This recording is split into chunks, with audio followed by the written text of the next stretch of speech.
Continuous tense, जिसे आप use करते हैं जब कोई भी एक्शन चल रहा होता है। इस टेंस को आप प्रेजेंट प्रोग्रेसिव टेंस भी कहते हैं, जब कोई भी एक्शन प्रोग्रेस में होता है। तो आप कहें कुछ भी, यूज दोनों का ही सेम होता है। इस टेंस को हम किस लिए यूज करते हैं? जब कोई भी काम प्रेजेंट में यानी कि वर्तमान में चल रहा है। Suppose I will give the example, मैं एग्जांपल देती हूँ, लाइक मैं क्या कर रही हूँ, what am I doing, I am explaining you present continuous tense.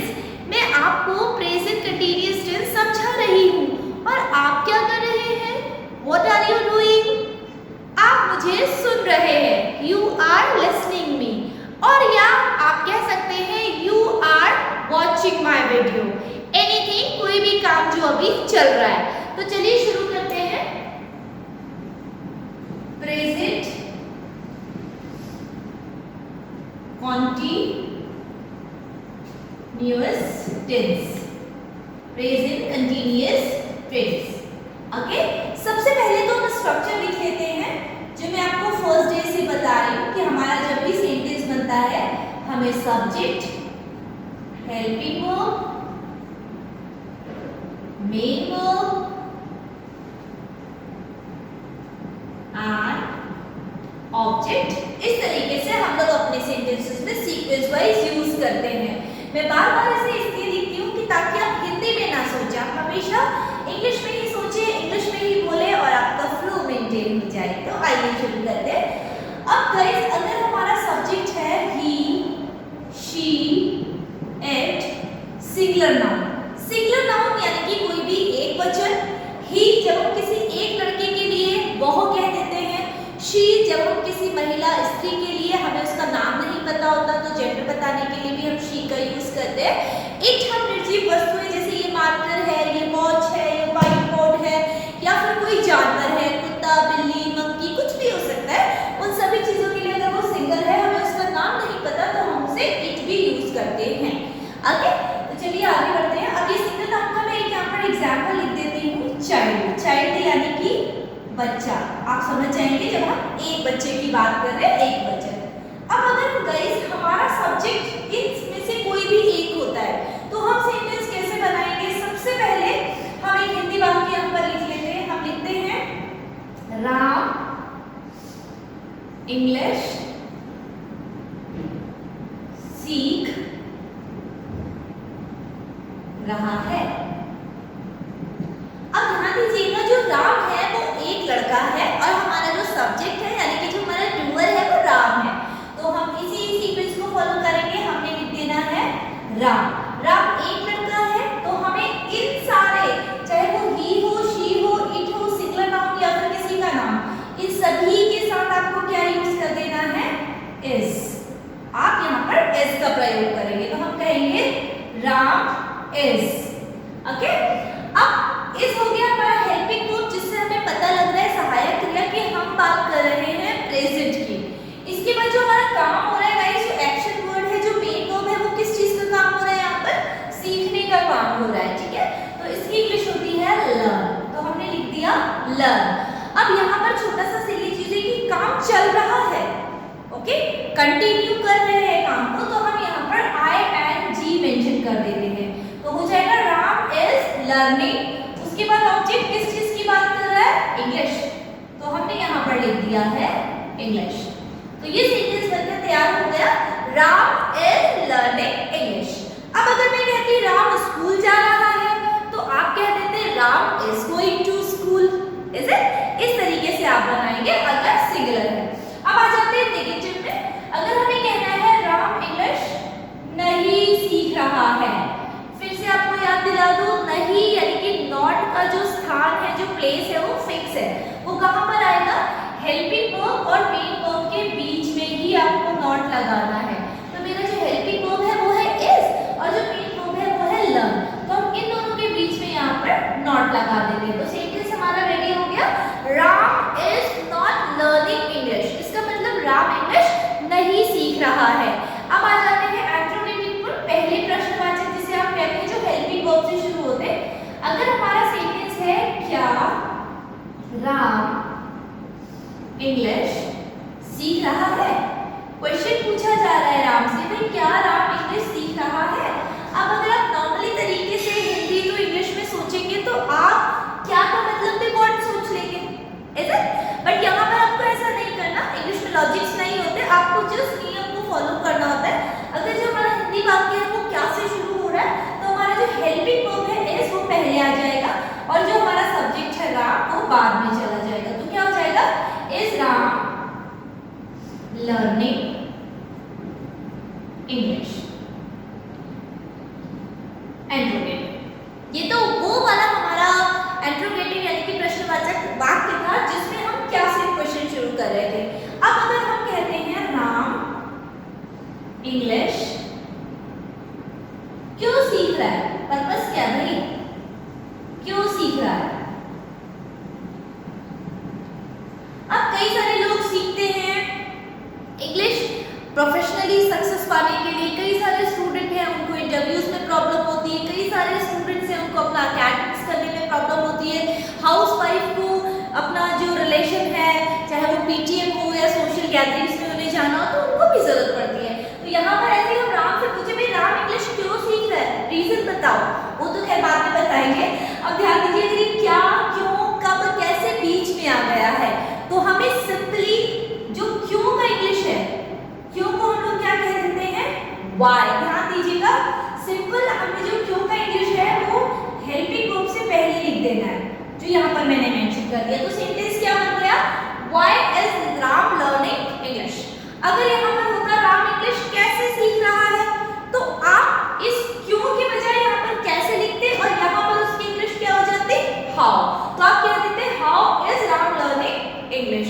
अगर यहाँ पर होता राम कहाँ इंग्लिश सीख रहा है, तो आपको कहाँ की इंग्लिश लिख देनी होती? Where is Ram learning English. कब सीख रहा है? When is Ram learning English. किसके साथ सीख रहा है? whom is Ram learning English. तो जो भी हिंदी में जो इंट्रोगेटिव यानी कि प्रश्नवाचक शब्द बीच में आपके आ रहे हैं उनको उठाकर आपको हेल्पिंग वर्ब से पहले लिख लेना है। तो इस तरीके से हमारे 4 सेंटेंस बनकर तैयार हो गए। इसी तरीके से अगर आप कहें वो गाना गा रहा है तो आप कहोगे he is singing a song। वो गाना नहीं गा रहा है, he is not singing a song। क्या वो गाना गा रहा है? is he singing a song। वो गाना कैसे गा रहा है? how is he singing a song। इस तरीके से आप कर सकते हैं। अगर आपके घर में पेट है, क्योंकि आजकल बहुत सारे लोगों के घर में पेट है, तो अगर पपी की बात करें, आप कह रहे हैं कि वो भौंक रहा है, तो आप बोलोगे it is barking. Barking means भौंकना। इट आपने किसके लिए लगाया? अपने पपी के लिए। अब अगर उसका जेंडर है, वो मेल है, फीमेल है, तो आप उसका नाम भी लिख सकते हैं, वो भी सिंगुलर होगा और उसके साथ भी आप इस लगा देंगे। अगर आपको नाम नहीं बताना, जस्ट आप उसको कंसीडर करें कि भाई वो कोई एनिमल है, जानवर है, पशु है, तो आप सिंपली इट कह देंगे। तो हमने कहा इट इज बार्किंग, वो भौंक रहा है। वो नहीं भौंक रहा है, इट इज नॉट बार्किंग। क्या वो भौंक रहा है? Is it barking, sorry. वह क्यों भौंक रहा है? Why is it barking. इस तरीके से आप कह सकते हैं। फिर चाहे वो मेल हो या फीमेल हो, we are talking about the जानवर यानी कि एनिमल के बारे में बात करें। तो आई होप आपको ये समझ आया होगा। अब आगे बढ़ते हैं कि आए के साथ हम लोग कौन सा हेल्पिंग वर्ब यूज करेंगे प्रेजेंट में, और यू के साथ क्या करेंगे, बी के साथ क्या करेंगे, दे के साथ क्या करेंगे, और एक से ज्यादा अगर हमारा पूरा नाउन्स है तो उनके साथ आप कैसे। तो अब बात करते हैं आई की। अगर आपको अपने बारे में कुछ कहना है, अगर आप कहें कि मैं इंग्लिश सीख रहा हूँ या मैं इंग्लिश सीख रही हूँ, तो फिर आप कैसे सेंटेंस बनाएंगे? हम सिंपली यहाँ पर प्रेजेंट कंटीन्यूअस टेंस में आई का यूज करते हैं, और प्रेजेंट की अगर बात करें तो सिंपली हम एम का यूज करेंगे। तो आइए सेंटेंस बनाते हैं। आप कह रहे हैं मैं इंग्लिश सीख रहा हूँ, रही हूँ, कुछ भी हो सकता है, लेकिन सब्जेक्ट है जो आपका दोनों के लिए आई ही यूज होता है, तो कंफ्यूज मत होइएगा। तो अब सबसे पहले फिर से हम लोग स्ट्रक्चर ऑफ सेंटेंस को फॉलो कर लेते हैं। हम लिख रहे हैं यहाँ पर आई के साथ प्रेजेंट कंटीन्यूअस में एम फिक्स्ड है, तो हमने क्या लिख लेना है यहाँ पर? I am. अब फिर से सीखने की बात हो रही है, सेम सेंटेंस में रखा ताकि आप कंफ्यूज ना हो जाओ। तो क्या हो जाएगा? आई एम, सीखना का हमारा क्या था? लर्न। अब लर्न के साथ हमें आईएनजी लगा देना है क्योंकि काम चल रहा है, कंटिन्यूटी है हमारे एक्शन की।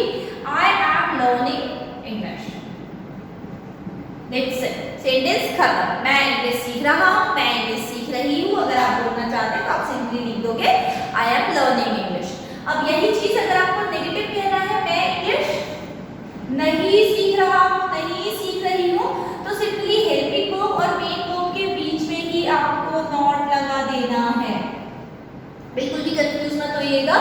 नॉट का हमारा जो प्लेस है, जो जगह है, वो फिक्स होती है। हेल्पिंग वर्ब और मेन वर्ब के बीच में ही वो हमेशा आता है। अब आ जाते हैं इंट्रोगेटिव पर। अगर हमें कहना है क्या मैं इंग्लिश सीख रहा हूँ, रही हूँ, whatever, ओके, कुछ भी आप कह सकते हैं। अब फिर से ध्यान दीजिएगा, अगर क्या पहले आया है तो कभी भी गलती से भी गलती मत करिएगा वर्ड को लगाने की। अगर क्या पहले आया है तो हमें अपना जो हेल्पिंग वर्ब है वो लगा देना है और उसके बाद लगा देना है सब्जेक्ट। तो क्या हो गया, एम आई लर्निंग इंग्लिश। इस तरीके से आपका सेंटेंस बनकर तैयार हो गया है। अब दूसरे सेंटेंस पर आ जाते हैं। मैं इंग्लिश कहाँ सीख रहा हूँ। कहाँ सीख रहे हैं भाई, कोई तो जगह होगी जहाँ आप सीख रहे हैं। ओके, तो अभी आप हर्षिता के प्लेटफॉर्म पर सीख रहे हैं, तो यहाँ पर वो कह रहा है कि कहाँ सीख रहा हूँ। अब फिर से ध्यान दीजिए, जो ये कहाँ शब्द है इसका इंग्लिश आपको पता होना चाहिए। तो कहाँ को हम सबसे पहले उठाकर यहाँ रख देंगे, तो इसका हो गया वेयर।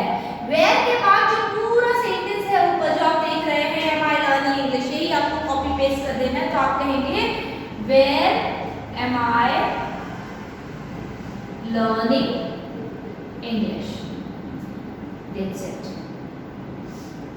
अगर यही चीज होता कि मैं इंग्लिश कैसे सीख रहा हूँ, तो आप कह देते हैं how am I learning English. कई सारे स्टूडेंट, बहुत अच्छे अच्छे स्टूडेंट्स भी कहते हैं वेयर आई एम, लेकिन ग्रामेटिकली अगर आप करेक्ट होना चाहते हैं तो सबसे पहले एडवर्बिटिव वर्ड आता है, उसके बाद आपका हेल्पिंग वर्ब आएगा, उसके बाद आप सब्जेक्ट यूज करेंगे, तो रेस्ट ऑफ द थिंग्स वहां पर आ जाते हैं। आई होप आपको समझ आया होगा। चलिए आगे बढ़ते हैं। दूसरा हम बना लेते हैं प्लूरल नाउन के साथ, ताकि वो कॉन्सेप्ट भी आपका क्लियर हो जाए। ये तो मैंने एक एग्जांपल दिया कि मैं इंग्लिश सीख रहा हूँ। इस तरीके से आप कह सकते हैं भाई मैं मूवी देख रहा हूँ, तो आप कहेंगे आप वॉचिंग मूवी। मैं मूवी नहीं देख रहा हूँ, I am not watching movie. क्या मैं मूवी देख रहा हूँ, एम आई वॉचिंग मूवी। मैं मूवी कैसे देख रहा हूँ, how am I watching movie. अब जब भी आप टीवी देखने की बात करते हैं, पिक्चर देखने की बात करते हैं, तो हमेशा वर्ब यूज करिए वॉच, वो स्पेसिफिक वर्ब होता है।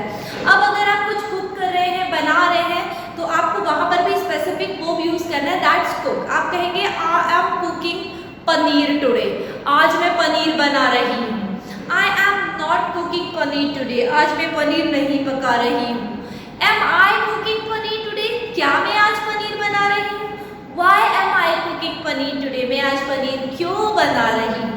इस तरीके से भी आप अलग अलग वर्ब लेकर सेंटेंसेस बना सकते हैं। जितने ज्यादा सेंटेंस आप बनाते हैं उतना ज्यादा आपकी फ्रीक्वेंसी बढ़ती है, उतना ज्यादा आपकी टंग हैबिचुअल होती है। अगेन फिर से बोल रही हूँ, हिंदी में मत सोचिएगा, सिर्फ ये स्ट्रक्चर को फॉलो करिएगा। सबसे पहले subject, helping verb, main verb and object.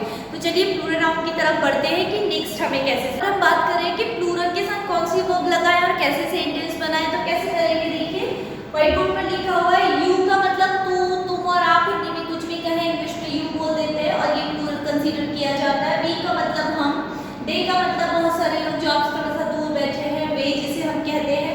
Plural noun यानी कि एक से ज्यादा, जैसे कि मैंने सिंगुलर में आपको बताया था चाइल्ड मतलब एक बच्चा और चिल्ड्रन मतलब एक से ज्यादा बच्चे। कई सारे लोग इसे चिल्ड्रंस कह देते हैं, सो अवॉइड डूइंग दिस मिस्टेक। ये सिंपल वर्ड रहता है चिल्ड्रन, चाइल्ड बच्चा, चिल्ड्रन बच्चे। अब इन सभी के साथ आपको क्या यूज करना है, are, A R E are, and verb का फर्स्ट फॉर्म के साथ आईएनजी मेंशन कर देंगे। तो आइए बनाते हैं सेंटेंस। हम कहेंगे हम इंग्लिश सीख रहे हैं। अब आपने कहा हम इंग्लिश सीख रहे हैं, तो आप सिंपली कहोगे वी आर। देखिए सब्जेक्ट हेल्पिंग वर्ब बदल गया है, अब यहाँ पर वो आर आ गया क्योंकि जो हमारा सब्जेक्ट है वो प्लूरल है, एंड वर्ब मैंने वही रखी है ताकि आप कंफ्यूज ना हो। उसके साथ हमने आईएनजी मेंशन कर दिया, we are learning English. Sentence बनकर तैयार हो गया। सिर्फ और सिर्फ यहाँ पर अकॉर्डिंग टू सब्जेक्ट आपको अपना हेल्पिंग वर्ब चेंज करना है, बाकी की सारी चीजें मैंने वही रखी हुई है ताकि हम कंफ्यूज ना हो जाए। अगर आपको कहना है हम इंग्लिश नहीं सीख रहे हैं, फिर से याद करा दो, हेल्पिंग वर्ब और मेन वर्ब के बीच में ही नॉट की जगह है, वही आपको फिक्स करनी है। तो मेरा हेल्पिंग वर्ब है आर, मेन वर्ब है नॉट, इन दोनों के बीच में मैंने नॉट लगा दिया है, तो हो गया we are not learning English. अब आ जाते हैं प्रश्न पर। प्रश्न किया जा रहा है क्या हम इंग्लिश सीख रहे हैं? हैं है मतलब एक, है मतलब एक से ज्यादा, इसीलिए हम यहाँ पर बिंदु भी लगाते हैं। तो फिर से वही रूल रिपीट करूंगी कि अगर क्या से शुरू हो रहा है तो कभी भी वर्ड का लॉजिक मत लगाना, हिंदी से इंग्लिश में ट्रांसलेट मत करना वर्ड टू वर्ड, नहीं तो गलती कर दोगे और कंफ्यूज हो जाओगे। तो क्या जब भी आता है हमारा जो हेल्पिंग वर्ब है वो पहले आ जाएगा, सब्जेक्ट की जगह चेंज हो जाएगी और हमने कह देना है आर वी लर्निंग इंग्लिश। क्या हम इंग्लिश सीख रहे हैं, सेंटेंस बनकर तैयार हो गया। सिर्फ यहाँ पर जो हमारा खेल है पूरा वो टिका हुआ है सब्जेक्ट और हेल्पिंग वर्ब पर, उसी को आपकी जगह आप इसको बदल देंगे, देन वो इंट्रोगेटिव सेंटेंस बन जाता है। अब दूसरा सेंटेंस हम कहते हैं भाई हम इंग्लिश कैसे सीख रहे हैं? कैसे सीख रहे हैं भैया? कैसे सीख रहे हैं? बहुत सारे लोग हैं, आप मेरे वीडियोस देख रहे हो, फटाफट फटाफट आप इंग्लिश सीख रहे हैं। जब देखिए फिर से ये जो कैसे शब्द है बीच में आ गया है, कुछ नहीं करना है, इसका जो इंग्लिश वर्ड है वो फर्स्ट में आपको ले आना है, बाकी सेंटेंस सेम आप कॉपी पेस्ट करेंगे तो क्या हो गया, how are we learning English. Finish. अगर आप कहते हैं कि हम इंग्लिश कहाँ सीख रहे हैं तो आप इस हाउ को वेयर बना देते, where are we learning English. अगर आप कहते हैं कि हम इंग्लिश कब सीख रहे हैं तो आप कह देते when are we learning English. किसके साथ सीख रहे हैं? whom are we learning English। अलग अलग सेंटेंसेस आप बना सकते हैं। चलिए कुछ और सेंटेंस बनाते हैं। आप कह सकते हैं कि बच्चे क्रिकेट खेल रहे हैं। बच्चे मैं इसलिए बोल रही हूँ क्योंकि मैंने यहाँ पर ऑलरेडी लिखा हुआ है, तो आप कह दोगे चिल्ड्रन आर प्लेइंग। चिल्ड्रंस मत कहना guys, children are playing. Okay, बच्चे नहीं खेल रहे हैं, चिल्ड्रन आर नॉट प्लेइंग। क्या बच्चे खेल रहे हैं? Are children playing. बच्चे कहाँ खेल रहे हैं? Where are children playing. इस तरीके से आप बना सकते हैं। दूसरा सेंटेंस आप कह सकते हैं वे घर सजा रहे हैं, तो आप कह देंगे दे आर डेकोरेटिंग होम। वे घर नहीं सजा रहे हैं, they are not decorating home. क्या वे घर सजा रहे हैं? Are they decorating home. वे घर क्यों सजा रहे हैं? Why are they decorating home?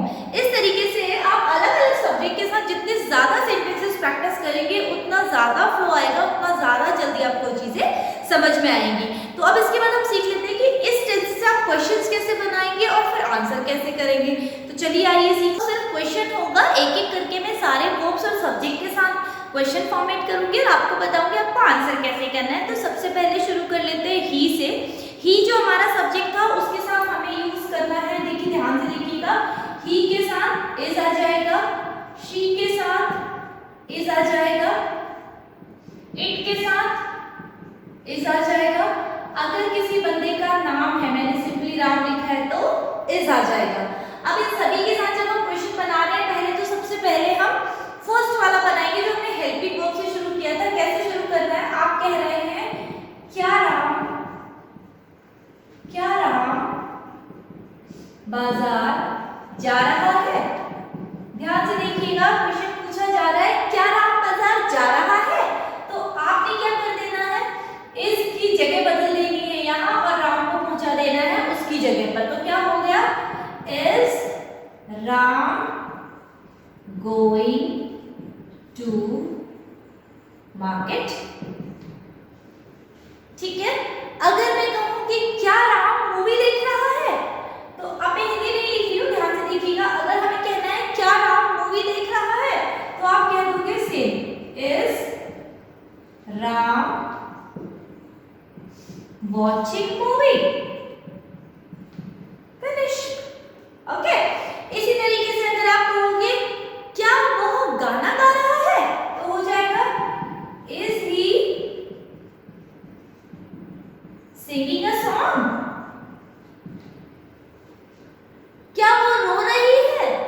की बात करें, लड़कियां अक्सर रोती है, तो हो जाएगा is she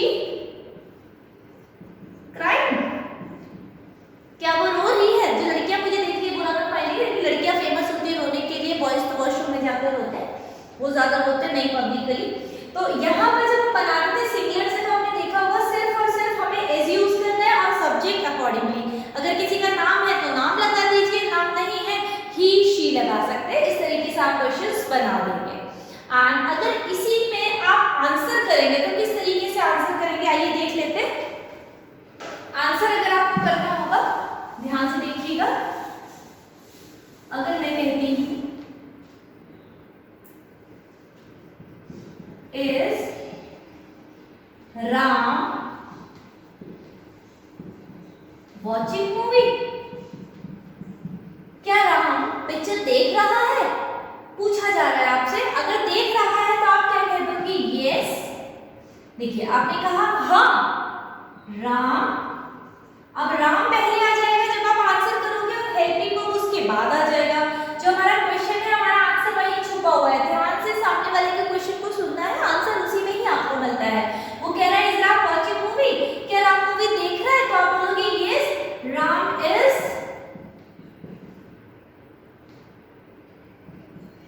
watching movie, finish.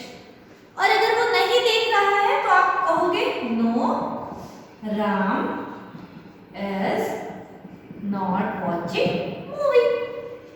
Simple. Positive और नेगेटिव जो मैंने आपको सिखाया था उसी तरीके से आपको आंसर करना है। ये तो हो गया एक क्वेश्चन। अब अगर आपको कहना है is she decorating her room, क्या वो उसका कमरा सजा रही है? बताइए। अगर हाँ है तो आप कहोगे यस। ध्यान से देखिए आंसर यही है, she is decorating her room. और अगर नहीं सजा रही है तो सिंपली नो बोल दीजिए। आप कहेंगे she is not decorating her room. इस तरीके से आप आंसर कर सकते हैं अगर आपसे कोई इस तरीके के सवाल पूछता है, इससे शुरू होता है।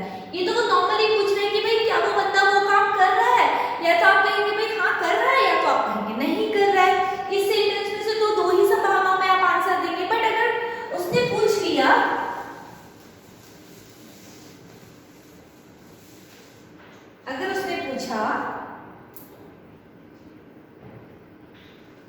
why, दूसरे वाले सेंटेंसेस जो हमने किए थे, अगर क्वेश्चन वहां से पूछा जा रहा है, अगर वो पूछता है why is Ram watching movie, बताइए। अब आप कारण बता दीजिए भैया कि राम मूवी क्यों देख रहा है, बताइए। तो आप कह सकते हैं, अब यहाँ पर अगर why आ गया तो बंदा आपसे रीजन पूछ रहा है, ठीक है, तो आप बोलोगे, यहां से शुरू में वो आपसे पूछा राम क्यों देख रहा है, तो आप बोलोगे Ram is watching movie, Ram is watching movie because today he has holiday। अब राम रोज रोज तो देखता नहीं है, वो आज इसलिए देख रहा है भैया क्योंकि उसका हॉलीडे है, इस वजह से वो मूवी देख रहा है। ये रीजन में थोड़ा सा लेंथी हो जाता है, अभी आप लोग नए हैं, आगे आने वाले चैप्टर्स में ये भी बताएंगे कि भाई किस तरीके से आप इससे बड़े बड़े आंसर्स भी करते हैं। देखिए यहाँ पर सबसे जरूरी बात कि आपको अपना प्रेजेंस ऑफ माइंड यूज करना होता है कि भाई अगर बंदा पूछ रहा है रीजन, तो अब आपको बताना है, क्योंकि आपका रीजन अलग है, दूसरे का रीजन अलग है, तीसरे बंदे का रीजन अलग है। तो आप किस तरीके से रीजन बताएंगे, उसके लिए थोड़ा सा जब आप हैबिचुअल हो जाते हैं इंग्लिश में बात करने के, इंग्लिश में सेंटेंसेस बनाने के, तो फिर ये बहुत ईजी हो जाता है। जैसे कि आप हिंदी में बिना सोचे समझे बोल देते हैं क्योंकि आपकी टाइप हैबिचुअल है, वैसी ही चीजें होने लगेगी जैसे ये हमारे चैप्टर्स खत्म होंगे and you will be giving the answer. तो ये आपको समझ में आ गया होगा। ये तो बात हो गई हमारी सिंगुलर्स की। अब हम बात कर लेते हैं आई और एम की। आई के साथ जैसा मैंने कहा था हम एम यूज कर रहे थे, तो अब हम इन दोनों की जगह चेंज कर देंगे, क्या हो जाएगा एम आई। ध्यान से देखिएगा। तो अब अगर मैं कहूँ क्या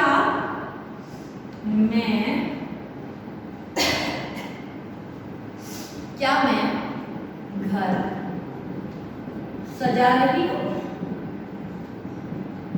क्या मैं घर सजा रही हूँ। अब ध्यान से देखिए सेंटेंस क्या से शुरू हो रहा है गाइस, तो कभी भी व्हाट तो नहीं आने वाला दूर दूर तक, सिंपली यही फॉर्मेट फॉलो करेंगे तो क्या हो जाएगा, am I decorating home, finish. Sorry interrogative marks लगाएंगे, ठीक है। इसमें आपने क्या पूछा, एम आई डेकोरेटिंग होम, क्या मैं खा रही हूँ, तो क्या होगा, एम आई ईटिंग, क्या मैं गा रही हूँ, एम आई सिंगिंग, क्या मैं जा रही हूँ, एम आई गोइंग, क्या मैं मूवी देख रही हूँ, एम आई वॉचिंग मूवी। इस तरीके से आप बता देंगे। सिंपल बस आपको क्या करना है, आई के साथ जो हमारा हेल्पिंग वर्ब एम था उसका प्लेस आपको चेंज कर देना है। अब दूसरा क्वेश्चन ले लेते हैं जिसमें मतलब पूछेगा आपसे कि भाई, या आप खुद से पूछ रहे, सॉरी, आप कहेंगे व्हाई एम आई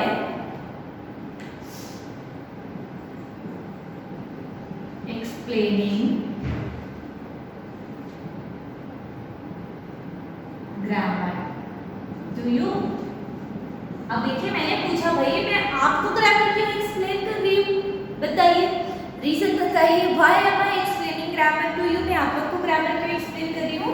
तो मैं कहूंगी आई एम एक्सप्लेनिंग ग्रामर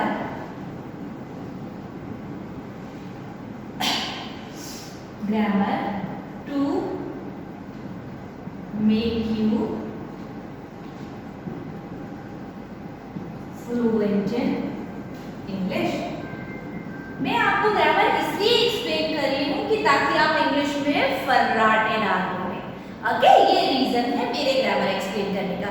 इसी तरीके से आप पूछ सकते हैं भाई why am I thinking a lot about Hindi to English, मैं इतना क्यों सोच रही हूँ Hindi to English. Why am I translating Hindi to English, मैं हिंदी से इंग्लिश में ट्रांसलेट क्यों कर रही हूँ। इस तरीके से आप अलग अलग सेंटेंसेस बनाएंगे, ठीक है। अब आ जाते हैं नेक्स्ट यानी कि लास्ट, वी आर आर। तो ये जब हम चेंज करेंगे तो हो जाएगा आर एंड वी। अब हो जाएगा क्या हम सफाई कर रहे हैं, क्या हम सफाई कर रहे हैं, हेल्पिंग वर्ब सब्जेक्ट चेंज कर दे रहे हैं तो क्या हो जाएगा, are we cleaning, are we cleaning, no, what am I doing right now, what are we doing, you are listening me, I am explaining you, just joking. तो यहाँ पर सेंटेंस क्या है, क्या हम सफाई कर रहे हैं तो क्या हो जाएगा, आर वी क्लीनिंग, ठीक। अगर कर रहे हैं तो आप क्या बोलोगे, यस वी आर क्लीनिंग, और नहीं कर रहे तो no we are not cleaning. इस तरीके से आप आंसर कर देंगे। अब अगर आप कहते हैं भाई क्या हम अंडे उबाल रहे हैं, आर वी बॉइलिंग एग्स, क्या हम आज्ञा दे रहे हैं, आर वी अलाउइंग, क्या हम पैसे कमा रहे हैं, आर वी अर्निंग मनी। इस तरीके से आप अलग अलग सेंटेंसेस बनाएंगे।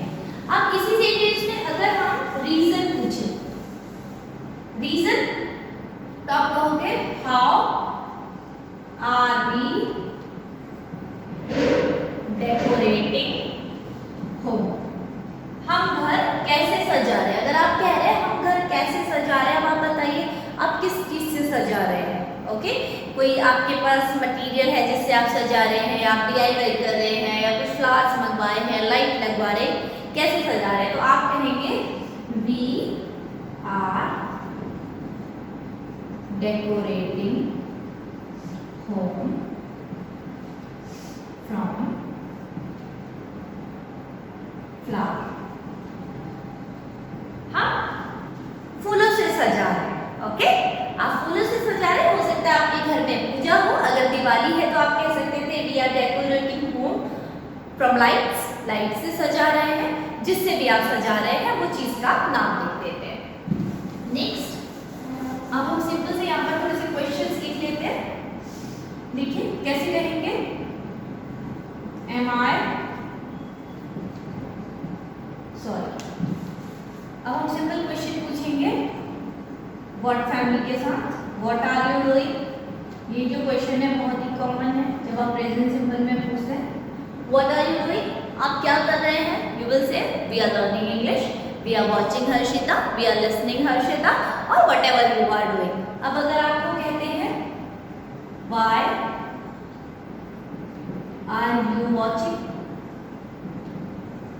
व्हाई आर यू वॉचिंग, आप क्यों देख रहे हैं, तो आप कहेंगे we are watching to improve our communication, we are watching to improve our grammar. अलग अलग लोगों का अलग अलग रीजन होता है। अब आप ये भी पूछ सकते हैं how are we learning English, हम इंग्लिश कैसे सीख रहे हैं, तो आप कहेंगे we are learning English with Harshita, we are learning English with her videos, we are learning English by our book, we are learning English by app, whatever, जो भी आपका साधन है, जो भी चीज से आप सीखते हैं उसको आप यहाँ पर बता सकते हैं। Again it depends on your presence of mind। तो आई होप आज आपको समझ में आया होगा कि प्रेजेंट कंटिन्यूअस जो टेंस होता है उसे हम कितने इजी तरीके से फटाफट यूज कर लेते हैं। फिर से कहूँगी कि अगर आपने ये वीडियो अच्छे से देखा है तो इससे पहले के भी सारे वीडियोस देखिएगा सीक्वेंस वाइज, ताकि आपका प्रेजेंट क्लियर हो जाए और आप फटाफट बोलने की शुरुआत करें।